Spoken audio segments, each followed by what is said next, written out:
Oke guys, sekarang aku mau spill apa aja sih beasiswa yang bisa didapetin. Sampai belasan beasiswa sekaligus ya selama kuliah. Plus beli laptop gratis kan. Aku mau spill karena memang ada dan aku spill satu persatu selengkap-lengkapnya sesuai yang tersimpan di memori aku ya. Karena kan lumayan banyak juga ya.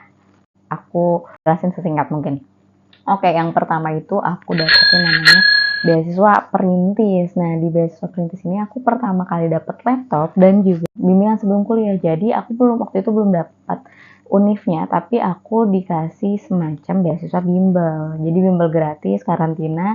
Syukurnya aku selalu dapet TO di posisi atas. Akhirnya aku dinobatkan, ya alhamdulillah sebagai siswa best one terbaik waktu itu. Jadi dapat juga laptop gitu. Itu cerita laptop pertama aku nih, jadi belum apa-apa udah dapet laptop kan buat kuliah, apalagi waktu itu memang lagi butuh-butuhnya banget karena aku pasti bolak-balik ke warnet ya buat ya sekadar ngetik atau ya masih zaman-zaman warnet lah dulu. Dan itu aku merasa terbantu banget, makasih banyak juga ya dari tim LPP Salman ITB waktu itu. Nah, yang kedua, setelah aku masuk kan aku nggak dapet beasiswa full ya, kayak aku UKT ya udah gitu. Belum bisa bayar udah aku tangguhin gitu waktu itu. Akhirnya dan aku pun bukan anak bidik misi atau yang apa ya, beasiswa yang fully funded aku nggak punya waktu itu. Jadi aku apply lah ke Pemprov Jabar karena waktu itu KTP aku Jabar ya. Sebenarnya nggak cuma Pemprov Jabar, kalau teman-teman cari di Pemdanya masing-masing atau Pemprovnya masing-masing ya harusnya ada ya, bahkan setingkat kabupaten pun dulu temen aku pun dapat fully funded yang dari Bandung Barat ya teman-teman.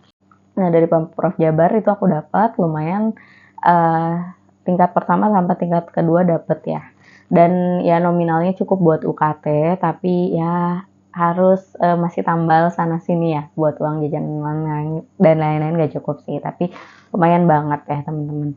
Kalau nominalnya mungkin beda-beda ya. Tahu kalau dulu aku anggaplah bisa bayar UKT 1 sampai 2 semester ya waktu dulu. Kayak gitu.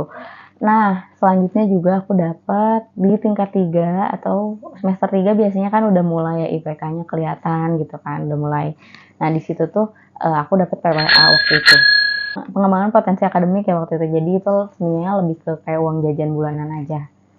Ya, lumayan sih kalau menurut aku buat makan sehari-hari itu ke cover ya. Ya, buat ongkos masih belum sih. Jadi waktu itu aku masih perpaduan Pemprov sama PPA gitu. Nah, waktu itu ada juga namanya beasiswa makan RFID. Waktu itu ya RFID itu karena sistemnya masih tapping kartu, tergantung voucher kita di situ ada berapa ya. Itu semacam e-money lah. E-money tapi cuma buat beasiswa makan aja. Nah, ini juga nggak terlalu sulit sih daftarnya. Selama kamu sebagai anak kosan, asrama itu masih gede banget peluangnya buat dapetin. Lanjut, nah ini yang aku kaget di saat laptop aku udah ya 2 tahun setelah masuk dan dipakai kerja keras lah bisa dibilang ya, karena jurusannya engineering gitu. Jadi lumayan ada coding-coding dikit tapi ya lumayan panas, laptopnya udah lepas baterai kalau nggak salah waktu itu juga ya. Jadi baterai udah nggak berfungsi, harus dicolok terus. Nah, tiba-tiba dapet telepon dari yang aku bilang gitu ya, dari kemahasiswaan, halo, besok datang ya, nggak ditanya bisa atau nggak, besok datang ya ke penerimaan beasiswa waktu itu. Dan pas banget gak ada jadwal kuliah, langsung ke sana dan aku kaget ternyata dibayarin UKT selama 4 semester sisanya yang kemarin. Terus ditambah juga dikasih laptop saat itu juga langsung dibawa pulang, dan itu aku agak kaget ya tentang beasiswa CIMB ya tadi, yang karena aku paling gak nyangka dapetinnya gitu sih. Dan juga dari cara benefit itu hampir full coverage ya buat orang-orang di tingkat 3 sampai tingkat 4 gitu sampai beres, bahkan ada bantuan TA juga sih di situ. Nah, dari CIMB aku sebenarnya udah agak jarang apply gitu ya beasiswa karena udah dapet laptop ganti yang kemarin, ditambah juga udah cover nih. Tapi tiba-tiba ada lowongan Baznas waktu itu, lowongan beasiswa ya pastinya. Nah, aku apply aja, dan memang sih kalau ini khusus buat muslim ya waktu itu Baznas.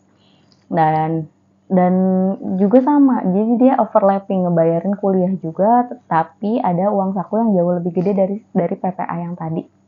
Nah, ditambah juga waktu itu di Basnas ada pelatihan kepemimpinan setiap bulan. Nah, kita juga diajarin public speaking waktu itu.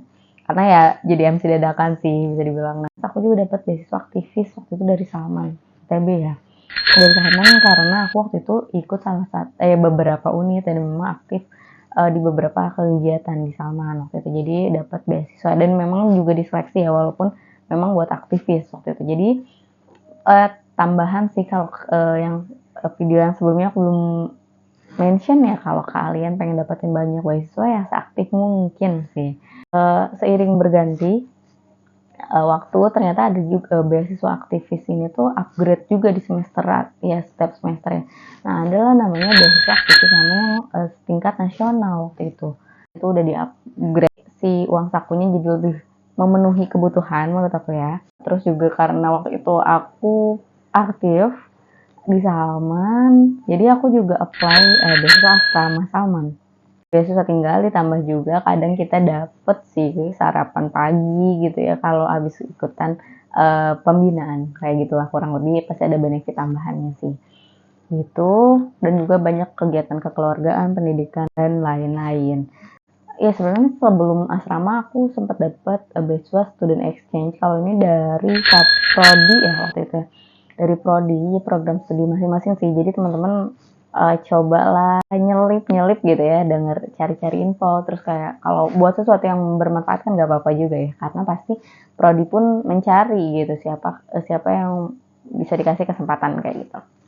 Selain itu juga rata-rata setiap kampus punya bantuan tugas akhir ya. Coba teman-teman cari tentang bantuan tugas akhir. Oke, jadi sebelum daftar beasiswa asrama itu juga sebenarnya aku udah pernah dapat beasiswa short course program gitu ke Thailand waktu itu, tentang ya sesuai prodi aku sih waktu itu, bioengineering.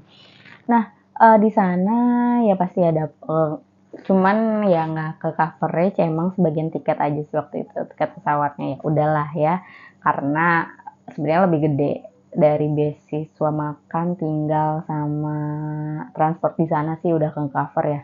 Menurut aku ya nothing tulus juga sih, aku cuman nyediain tiket waktu itu ya lumayan juga sih, bisa dari beasiswa aku yang lain gitu ya buat nge-cover. Terus selain exchange ke Thailand, aku juga sempet nih dapat beasiswa dari Temasek Foundation ya. Jadi teman-teman nggak usah, kalau bisa jangan membatasin gitu ya. Kalau kalian punya link ke yayasan luar negeri juga nggak apa-apa, kayak Temasek ini tuh secara umum dia tuh kan memang semacam filantropinya Singapura ya. Waktu itu aku jadinya dapat course di NUS atau National University of Singapore. Waktu itu aku belajar enterprise area gitu ya, tentang startup, tentang innovation dan lain-lain. Dan coveragenya dari accommodation, terus meals ya pasti, tinggal sama ya transportation. Kita juga belajar belajar sambil rekreasi sih waktu itu ya, sambil keliling-keliling Singapura ya. Pasti ya dari transport memang pas berangkatnya sih memang nggak di cover sama pulangnya, maksudnya tiket pesawat nggak, tapi ada net semuanya. Menurut aku banyak ilmu yang bisa didapetin juga sih. Terus emang sih keluar duit buat pesawat tapi dapat hal yang lebih. Nah itu simpelnya sih. Kalau kalian mau nanya-nanya boleh banget tanya di komen atau lewat IG juga. Ya segitu dulu aja ya kritik dan saran. Silahkan di komen, share, like, dan bagiin juga ya ke teman-teman, siapa tahu bermanfaat. Thank you.